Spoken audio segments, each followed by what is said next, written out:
welcome to Better Biz. We're going to talk all things learning today and developing learning courses. So I've got Matthew Mason from Maven's Hill. He's the Chief Learning Architect there.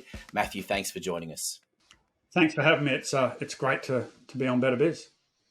Matthew, I know you talk a lot about the idea of unpacking people's IP and creating assets for them, but I think the key here is really the second part, which is really making sure that the design of what you create is effective and impactful. Yeah, it is. I mean, we can take the content, we can take stuff out of people's heads, and there's a whole range of different ways that we can turn that content into learning assets. One of the things we often see with a lot of courses, we see a lot of these video only courses. And video is a great medium, but it's not the only medium. And sometimes there's other things that are needed. We don't just need to see the expert standing up there talking at me the whole time. Maybe I need some other tools. Maybe I need to engage with this content in a different way. So it's not just a case of unpacking that IP, but it's also a case of then going, okay, what does this actually experience look like? What is going to work for our client? What is going to work for the target market? Is it video? Is it text-based? Is it going to be, do we need to create interactive online resources? You know, we've done a lot of work with a whole range of clients, predominantly more in the corporate space, but creating more scenario-based type training. You know, if we're thinking, okay, right, we want to put people into situations to apply their skills and knowledge, then maybe we can create a scenario-based type course where you go through and you go, okay, I'm going to make this decision. And they go down a pathway and see the outcome of their decision. And so it allows them to then tap into their own experience, apply their own knowledge to a situation and get some learning from that. It might be validation that what they've done is correct. It could be, hang on, no, you're doing it completely the wrong way.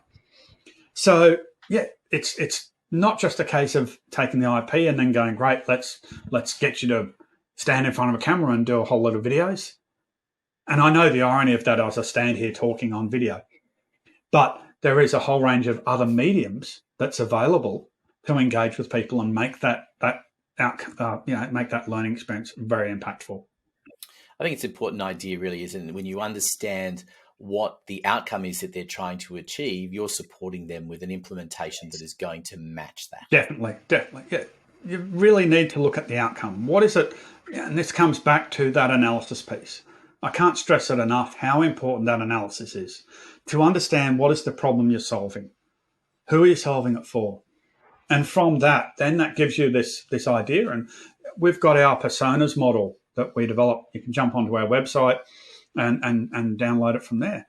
But the personas model talks through, and personas is an acronym for the steps that we go through, where we take people and we go through what is the process, the profile of that person. How do we develop some empathy for them? What are their reasons for needing this information? What are their skills and knowledge? What are their obstacles? What are their needs, both rational and emotional? How do they access technology? And then the last piece of that personas model is the S, which is solution.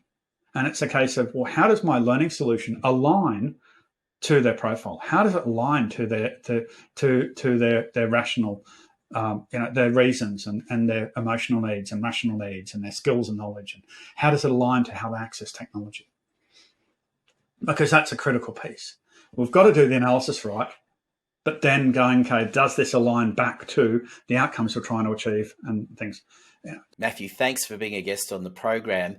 And I guess one of the great things that people can do straight away is jump on your website and check out the scorecard that you've got that they can utilize. Yeah, so definitely you can jump on our website, jump onto the scorecard. It's 18 quick questions, so it takes you about 3 to 4 minutes, and it's 3 questions targeted on each of our 6 pillars.